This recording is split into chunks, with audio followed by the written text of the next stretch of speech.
దేవుడును మన రక్షకుడు అయిన యేసుక్రీస్తు వారి శ్రేష్టమైనటువంటి అతి పరిశుద్ధమైన ఘనమైన నామంలో ఉదయకాల మన్నా అనే చక్కని కార్యక్రమాన్ని చూస్తున్న మీ అందరికీ నిండు హృదయంతో వందనాలండి. దేవుని మహాకృప మీ అందరికీ తోడై ఉండునుగాక. అలాగే మీ అందరికీ కూడా నూతన సంవత్సర శుభాకాంక్షలు కూడా నేను మీకు తెలియచేస్తూ ఉన్నాను. 2025 సంవత్సరం దేవుడు ఎంతగానో కాచి కాపాడాడు, క్షేమాన్నిచ్చాడు. ఈ రోజున మనం చూస్తున్నటువంటి ఈ నూతన సంవత్సరం చాలామంది చూడలేకపోయారు. దేవుడిచ్చినటువంటి క్షేమమే కదా. 25 అంతా కాచి కాపాడి క్షేమం ఇచ్చిన దేవుడు 26వ సంవత్సరం అంతా కూడా మీ అందరికీ తోడై ఉండి ఆరోగ్యము క్షేమము కలిగిస్తూ దీవించి నడిపించి ఈ సంవత్సరం అంతా మీతో పాటు ఆయన వచ్చి మిమ్మల్ని వర్ధిల్ల చేయును గాక. ఈ శ్రేష్టమైన సమయంలో పరిశుద్ధ గ్రంథంలో నుంచి ఒక చక్కని మాట ఇలా మనం చదువుకుందాం. రాజుల 2వ గ్రంథం 20వ అధ్యాయం 5వ వచనం. నీవు తిరిగి నా ప్రజలకు అధిపతి అయిన హిజ్కియా యొద్దకు పోయి అతనితో ఇట్లనుము, నీ పితరుడైన దావీదునకు దేవుడగు యెహోవా నీకు సెలవిచ్చున్నదేమనగా, నీవు కన్నీళ్లు విడుచుట చూచితిని, నీ ప్రార్థన నేను అంగీకరించి ఉన్నాను, నేను నిన్ను బాగు చేసేదను.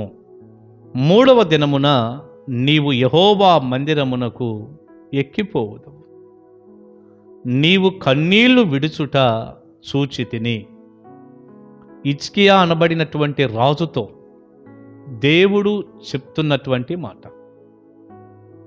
వాస్తవంగా ఈ హిజ్కియా అనే రాజుకి మరణకరమైనటువంటి వ్యాధి కలిగింది.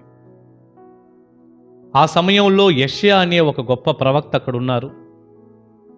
దేవుడైన యెహోవా ఆ ప్రవక్తను పంపించి, నువ్వు మరణమవుతున్నావు, నీ ఇల్లు చక్కపెట్టుకోమని చెప్పమన్నాడు. అలాగే దైవజనుడు చెప్పాడు. ఈ మాట విన్న తర్వాత హిజ్కియా రాజు గోడ తట్టు తన ముఖం తిప్పుకొని ఎంతో దుఃఖపడి కన్నీటితో దేవుని సన్నిధిలో, అయ్యా నేను నమ్మకంగా యథార్థంగా నీ సన్నిధిలో ఎలా ప్రవర్తించానో కాస్త దయతో జ్ఞాపకం చేసుకోమని దేవుని సన్నిధిలో ప్రార్థన చేశాడు. ప్రార్థన చేసిన తర్వాత మరలా తిరిగి వెంటనే యెషయా అనబడినటువంటి ఆ దైవజనుడి దగ్గరికి దేవుని వాక్కు వచ్చింది. దేవుడు మాట్లాడాడు. యెషయా అనబడిన దైవజనుడు చెప్పేసి వెళ్ళిపోతున్నాడు. ఈ వెళ్ళిపోతూ నడిమిశాలలోకి వచ్చేసరికి, మధ్యగదిలోనికి వచ్చేసరికి దేవుని స్వరం మరలా యెషయాకి వినపడుతుంది. ఏమని? నువ్వు మరలా తిరిగి వెళ్ళి నా ప్రజలకు అధిపతి అయినటువంటి హిజ్కియాతో నీవేలాగూ చెప్పు. ఏమనంటే, నీవు కన్నీరు విడుచుట నేను చూశాను, నేను నిన్ను బాగు చేస్తాను, నీ ప్రార్థన నేను అంగీకరించాను, 3వ దినమున నీవు యెహోవా మందిరానికి ఎక్కి వెళ్తావు. 6వ వచనంలో కూడా ఉంది, ఇంకా 15 సంవత్సరముల ఆయుష్ను నేను నీకిస్తున్నాను. ఎంత అద్భుతమైన మాటలండి. నీవు కన్నీళ్లు విడుచుట నేను చూశాను. ఈ మాట చెప్పమన్నాడు. ప్రియబిడ్డ, మనం ఆరాధించే దేవుడు ఎవరు అంటే, మన కన్నీటిని చూసే దేవుడు. ఆనాడు హిజ్కియా కన్నీరు దేవుడు చూశాడు. ఆయన ప్రార్థన దేవుడు విన్నాడు. హిజ్కియాని దేవుడు బాగు చేశాడు. 15 సంవత్సరాల ఆయుష్ని దేవుడిచ్చాడు. 3వ దినానే మందిరానికి ఎక్కి వెళ్ళే అంత శక్తిని, ఆ కృప చూపించాడు. దైవజనుడిగా మిమ్మల్ని అందరినీ కూడా దీవిస్తూ, మీరు దీవించబడాలని కోరుకుంటూ ఒక చక్కని మాట దైవజనుడిగా నేను పలుకుతున్నాను. హిజ్కియా కన్నీరు చూసినటువంటి దేవుడు ఈ సంవత్సరం నీ కన్నీరు కూడా దేవుడు చూసి నీ జీవితంలో కూడా గొప్ప కార్యాలు దేవుడు చేయును గాక. మన దేవుడు చూసే దేవుడు. హాగర్ ఒకసారి దేవునికి ఒక పేరు పెట్టింది, చూచుచున్న దేవుడవు నీవే అని. అవును, మనం ఆరాధించే దేవుడు చూడలేని దేవుడు కాదు, చూసే దేవుడు. మన కన్నీటిని చూసే దేవుడు, మన దుఃఖాన్ని చూసే దేవుడు, మన భారాలు మన బాధలు చూసే దేవుడు ఆయన. ప్రియబిడ్డ, 2025 అంతా ఒకవేళ కన్నీటితో నువ్వు గడిపావేమో, ఈ మాటలు వింటున్న సమయానికి కూడా దుఃఖంతో కన్నీటితో ఉన్నావేమో.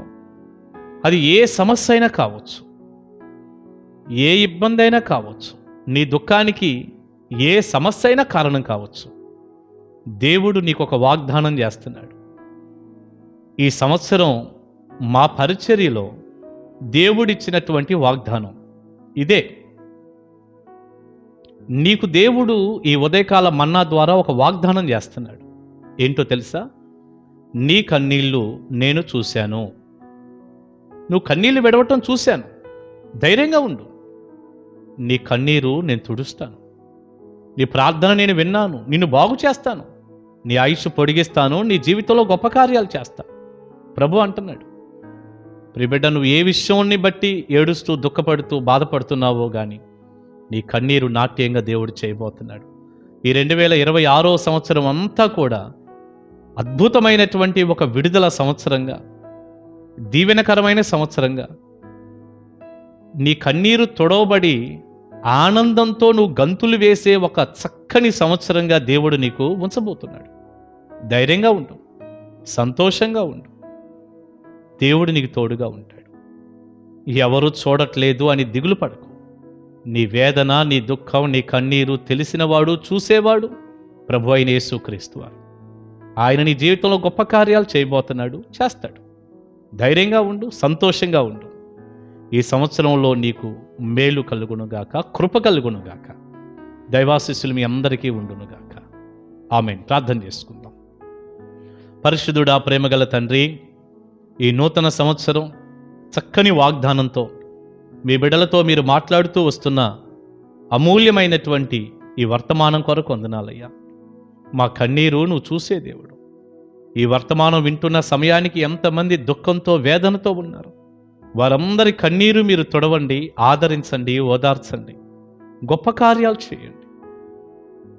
ఈ సంవత్సరం ఒక దీవెనకరమైన సంవత్సరంగా మీ బిడ్డలకు ఉండునుగాక. సహాయపడమని వేడుకుంటూ మహిమ మీకు ఆరోపిస్తాం. యేసు క్రీస్తు వారి శక్తిగల నామాన్ని ప్రార్థన మనవులు అడుగుచున్నాను తండ్రి. Amen, amen. God bless you. దేవుని కృప మీకు తోడై ఉండునుగాక. మరొకసారి మీ అందరికీ ఈ 2026 నూతన సంవత్సర శుభాకాంక్షలు తెలియజేస్తున్నాను. God bless you. కలుసుకుందాం ఉదయకాలం మన్నాలో.